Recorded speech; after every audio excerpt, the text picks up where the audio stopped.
Hello दोस्तों, कैसे हैं आप सब। मेरा नाम दीपक है और मैं आप सबका स्वागत करता हूं मेरे चैनल आपके एचआर कंसल्टेंट में। दोस्तों, आज हम लोग बहुत ही इंपॉर्टेंट टॉपिक पे बात करेंगे और जिस टॉपिक का नाम है ईडीएलआई या फिर हम इसको बोलते हैं employees deposit link insurance scheme.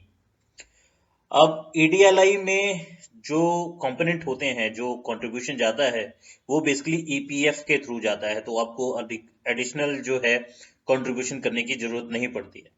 तो आज हम लोग ईडीआई के बारे में पूरा जानेंगे और इसके फीचर्स जानेंगे और साथ में कैलकुलेशन कैसे होता है ईडीएलआई का वो भी जानेंगे। तो बने रहिएगा। चलिए शुरू करते हैं दोस्तों। तो सबसे पहले जान लेते हैं मीनिंग ऑफ ईडीएलआई। थोड़ी सी हिस्ट्री जान लेते हैं उसके पहले। तो to extend the benefit of life insurance to private sector employees, the government has introduced EDLI या फिर Employee Deposited Linked Insurance Scheme in 1976।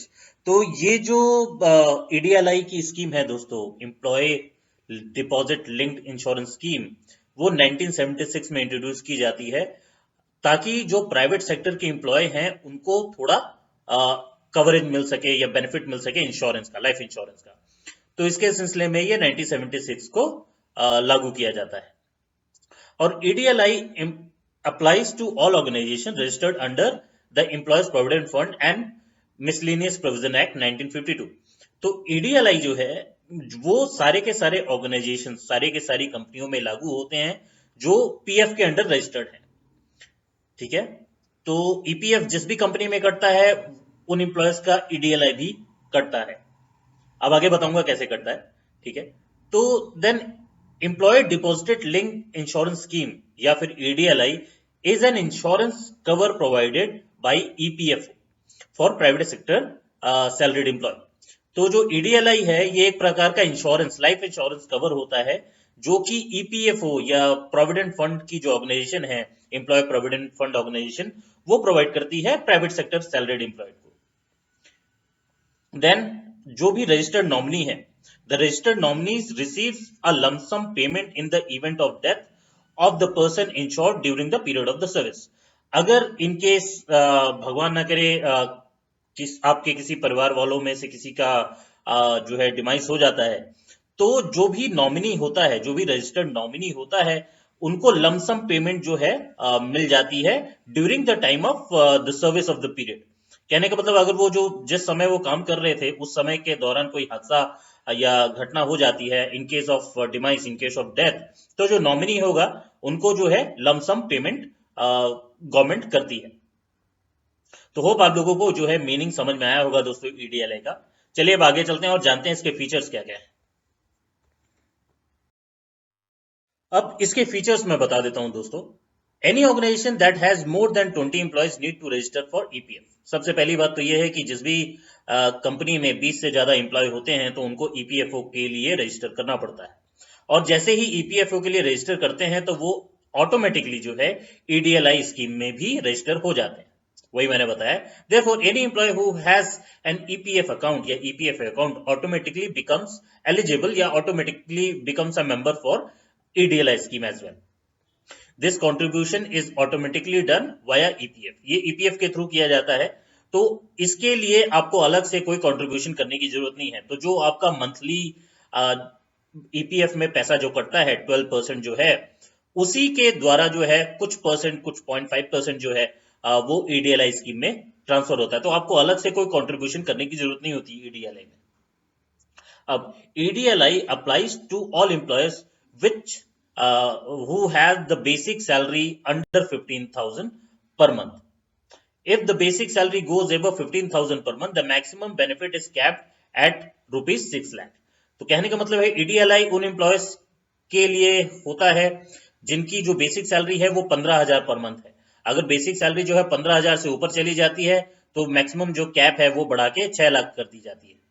और जो 2021 28 अप्रैल 2021 में जो है एक अमेंडमेंट आया था, उसके द्वारा जो है जो मैक्सिमम कैप है वो बढ़ा के 7 लाख कर दी गई है। और यहीं पे जो मिनिमम कैप है that is 2.5 lakh in case of person disease was in continue employment for 12 month. लेकिन शर्त वही है कि जो भी पर्सन जिसका भी डिमाइस होता है, अगर वो कंटिन्यू काम कर रहा है तभी ये बेनिफिट जो है अवेल हो सकते हैं जो नॉमिनी होते हैं उनको। और जो मिनिमम अमाउंट अवेल होगा दैट इज अराउंड 2.5 लाख, और जो मैक्सिमम कैप लिमिट जो रख दी गई है वो है 7 लाख। पहले यही जो मैक्सिमम कैप लिमिट थी वो 6 लाख थी, अब बढ़ा के जो है 7 लाख कर दी गई है। It protects the insured person around the clock all around the world. तो कहने का मतलब है कि जो भी एम्प्लॉय इस स्कीम में कवर्ड हैं वो हमेशा इंश्योर्ड रहेंगे, चाहे वो किसी भी दुनिया में कहीं भी दुनिया में हो, सॉरी। तो अगर वो इंडिया में नहीं है, बाहर है, अगर इस स्कीम में कवर्ड हैं, तब भी वो जो है इस बेनिफिट के हकदार होंगे, और जो नॉमिनी है ये पैसे के हकदार होंगी। चलिए अब आगे चलते हैं और जानते हैं कि इसका कैलकुलेशन कैसे होता है। अब यहाँ पे कैलकुलेशन के लिए देख लेते हैं। The registered nominee will receive lump sum pay out in the event of the death of the insured person. जो नॉमिनी है उसको लमसम पे आउट होता है जब जो इंश्योर्ड पर्सन है उसकी काम करते हुए अगर मृत्यु हो जाती है और डिमाइस हो जाता है तब मिलते हैं। इफ नो नॉमिनी और बेनिफिशियरी इज रजिस्टर्ड, अगर कोई नॉमिनी या बेनिफिशियरी रजिस्टर्ड नहीं है, then the amount would be paid to the legal heir. तो उसके द्वारा सॉरी उसके अनुसार जो यहाँ पे दिया है, अगर कोई नॉमिनी रजिस्टर्ड नहीं है तब उसके जो लीगल एयर होगा उसको ये बेनिफिट मिल जाएगा। ठीक है, with effect from 28 April 2021 the pay out to be awarded will be calculated as. तो यहाँ पे कैलकुलेशन बताया है। Average monthly salary of the employ for the last 12 month, जो कैप सैलरी है पर मंथ की दैट इज 15,000 हमने लिया हुआ है, उसको हमने मल्टीप्लाई किया है 30 से, देन प्लस बोनस अमाउंट जो कि 2,50,000 है, जो कि मिनिमम कैप है, उसको हम डालते हैं। Therefore the amount pay out under EDLI is capped around 7 lakh. तो ऐसे करके जो है 7 लाख का बेनिफिट निकल के आता है। तो होप आप लोगों को कैलकुलेशन समझ में आ गया होगा। तो अगर कोई भी नॉमिनी नहीं है रजिस्टर्ड ईडीएलआई में, देन जो उस पर्सन का लीगल एयर है उसको ये पे आउट हो जाएगा, अदरवाइज जो नॉमिनी है उसको पे आउट होगा। होप आप लोगों को क्लियर हुआ होगा दोस्तों। तो आज के इस वीडियो में इतना ही था। आशा करता हूँ आप लोगों को आज का वीडियो पसंद आया होगा दोस्तों। अगर पसंद आया है तो ज्यादा से ज्यादा लाइक कीजिएगा, अपने ज्यादा से ज्यादा दोस्तों के साथ शेयर कीजिएगा, और सब्सक्राइब करना मत भूलिएगा। मैं ऐसे ही नए नए कंटेंट आप लोगों के लिए लेके आता रहूंगा, और बस अपना साथ ऐसे ही बनाए के रखिएगा दोस्तों।